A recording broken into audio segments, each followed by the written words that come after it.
বুদ্ধির ঝোলা ইউটিউব চ্যানেলে তোমাদেরকে স্বাগতম। এবারে তোমাদের সামনে বেশ কিছু ছবির ধাঁধা জিকে কিছু গুগলি নিয়ে হাজির হলাম। এবার আসি তোমাদের জন্য প্রথম প্রশ্ন, ছবির ধাঁধা। এখানে তিনটে ছবি দেখতে পাচ্ছ। এই তিনটি ছবির মধ্যে থেকে অক্ষর নিয়ে বা তিনটে অক্ষর মিলিত করে একটি ড্রেসের নাম হবে। সেই ড্রেসটির নাম কি হবে? তোমরা ভেবে উত্তরটি কমেন্টসে লিখে জানাও আমার জানানোর আগে।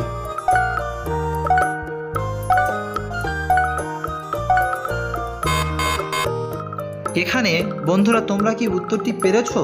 যদি না পেরে থাকো তাহলে উত্তরটি আমি বলে দিচ্ছি। এখানে দেখতে পাচ্ছ প্রথমে যে ছবিটি ওটা ছিল নো মানে না, তারপরে ইংরাজিতে লেখা ছিল ইর বাংলায় হচ্ছে হর্ষই, তারপরে হচ্ছে টি, তাহলে হয়ে গেল নাইটি।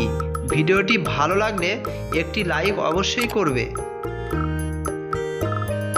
এবার তোমাদের সামনে 2 নম্বর ছবির ধাঁধা। তোমরা স্ক্রিনে তিনটে ছবি দেখতে পাচ্ছ। প্রথম ছবিটি মৌমাছি, দ্বিতীয় ছবিটি সুতর, তৃতীয় ছবিটি মিষ্টি। এখন এই তিনটে ছবির মধ্যে থেকে অক্ষর নিয়ে তোমাদেরকে একটি মেয়ের নাম খুঁজে বের করতে হবে। সেই মেয়ের নামটি কি হবে? তোমাদেরকে ভাবার জন্য 5 সেকেন্ড সময় দেওয়া হলো।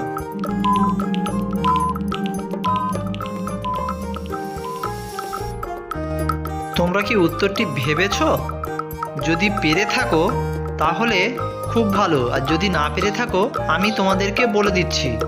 এখানে প্রথম ছবিটি মৌমাছির ময়ৌকার নিলাম, দ্বিতীয় ছবিটি সুতার দন্তস্বরস্য নিলাম, তৃতীয় ছবিটি মিষ্টির ময়হস্যে নিলাম। তাহলে হয়ে মৌসুমী। মৌসুমী হলো বাংলাদেশের একটা জনপ্রিয় নায়িকা। তোমরা কারা কারা চেনো অবশ্যই কমেন্টসে লিখে জানিও। এবারে তোমাদের জন্য 3 নম্বর ছবির ধাঁধাটি হলো, এখানে একটি ফুলের ছবি আর একটি জামের ছবি দেখতে পাচ্ছ। এখন এই দুটি ছবির থেকে অক্ষর নিয়ে বা দুটি ছবি একত্রিত করে একটি মিষ্টির নাম খুঁজে বের করতে হবে। মিষ্টিটি খুব জনপ্রিয় একটি মিষ্টি। তোমরা ভেবে বলো। তোমাদেরকে 5 সেকেন্ড সময় দিলাম আমি।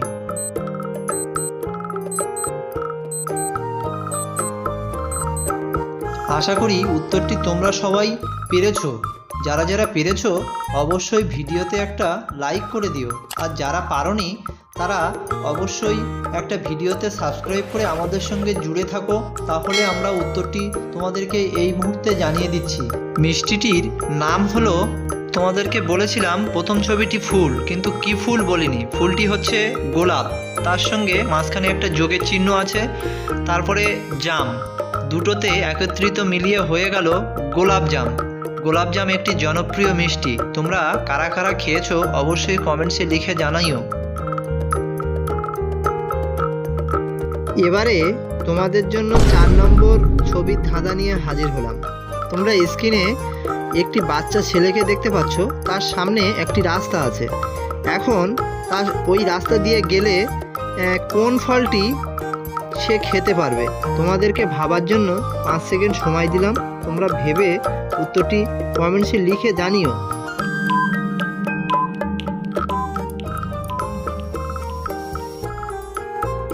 তোমরা কি রাস্তাটি খুঁজে পেলে? যদি না পেয়ে থাকো উত্তরটি আমি তোমাদেরকে বলে দিচ্ছি। বাচ্চাটির সামনে যে রাস্তাটি আছে ওই রাস্তা দিয়ে গেলে সে কলা খেতে পারবে। তাহলে বন্ধুরা তোমরা কি আগে থেকে পেরেছিলে উত্তরটি?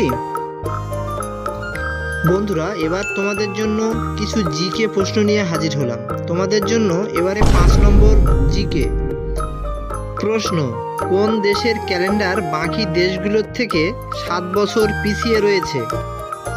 1 নম্বরে আছে আমেরিকা, 2-এ আছে রাশিয়া, 3-এ হচ্ছে চীন, আর 4-এ হচ্ছে ইথিওপিয়া।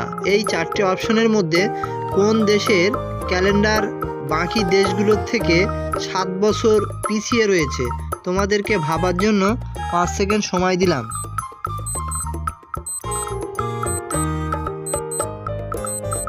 উত্তরটি তোমরা কি পেরেছো? যদি না পেরে থাকো তাহলে আমি বলে দিচ্ছি। কিন্তু বন্ধুরা, চ্যানেলটিতে যদি নতুন হয়ে থাকো তাহলে একটা সাবস্ক্রাইব করে অল নোটিফিকেশনটা অন করে দাও, যাতে এরকম ভিডিও তোমার কাছে সবার আগে পৌঁছাতে পারে। সঠিক উত্তরটি হলো ইথিওপিয়া।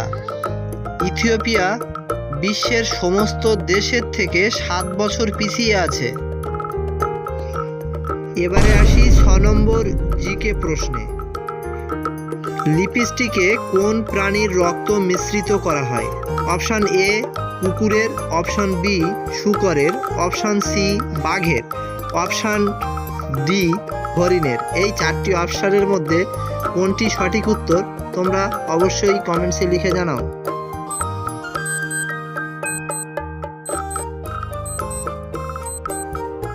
এখানে এই প্রশ্নটির সঠিক উত্তর হলো শূকরের।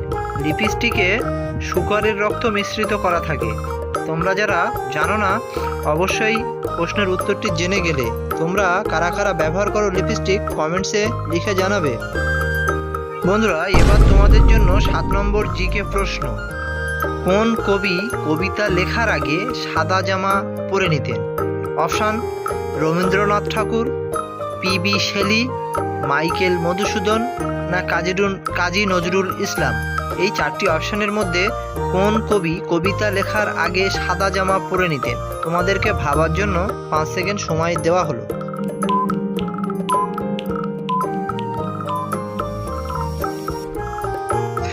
এই প্রশ্নটির সঠিক উত্তর হলো পিবি শেলী। পিবি শেলী কবিতা লেখার আগে সাদা জামা পরে নিতেন।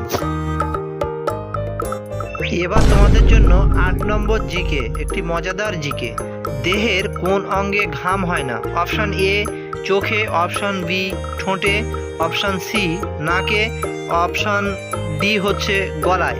এই 4টি অপশানের মধ্যে কোন অঙ্গে ঘাম হয় না? তোমরা বলো তো, তোমাদেরকে ভাবার জন্য 5 সেকেন্ড সময় দেওয়া হলো।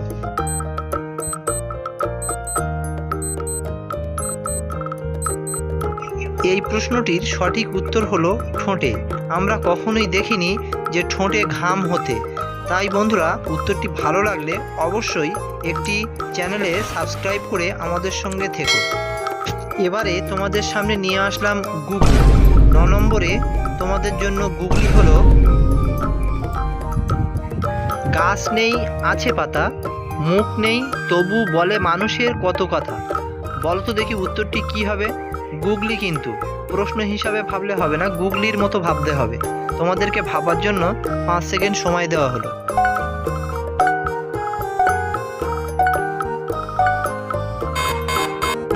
গুগলিটি তোমরা কি তোমাদের মাথার মধ্যে আনতে পেরেছো? যদি না আনতে পারো কোনো সমস্যা নেই, আমি বলে দিচ্ছি। আমি প্রশ্নটি তোমাদের সামনে আরও একবার বলছি। গাছ নেই আছে পাতা, মুখ নেই তবু বলে মানুষের কত কথা। এই গুগলিটির সঠিক উত্তর হলো বই। গাছ নেই বইয়ের মধ্যে, কিন্তু আছে পাতা, বইয়ের পৃষ্ঠা আছে। মুখ নেই তবু বলে মানুষের কথা কথা। বইয়ের ভিতরে রবীন্দ্রনাথ ঠাকুরের কথা পাবে, কাজী নজরুল ইসলামের কথা পাবে, মাইকেল মধুসূদন দত্তের পাবে, কবি সত্যেন্দ্রনাথ দত্তের কথা পাবে, নেতাজি সুভাষচন্দ্র বসুর কথা পাবে। তাই কবি তার ভাষায় বলছে গাছ নেই আছে পাতা, মুখ নেই তবু বলে মানুষের কত কথা। উত্তরটি ভালো লাগলে অবশ্যই চ্যানেলে একটা সাবস্ক্রাইব করতে ভুলবে না। এরকম ধরনের ভিডিও পেতে আমাদের সঙ্গে অবশ্যই থেকো।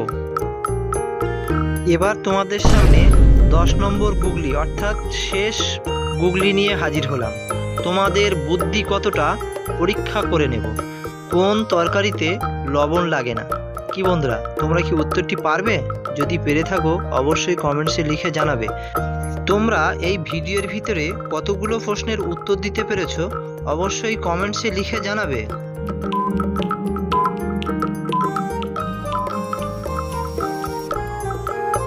তোমরা কি এই প্রশ্নের উত্তরটি পেরেছো?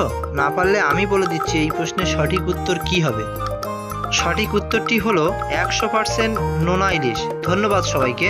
সমুদ্রের নোনা ইলিশের তরকারি রান্না করতে গেলে লবণের প্রয়োজন হয় না। আজ এই পর্যন্ত। Subscribe, share, like and comments করতে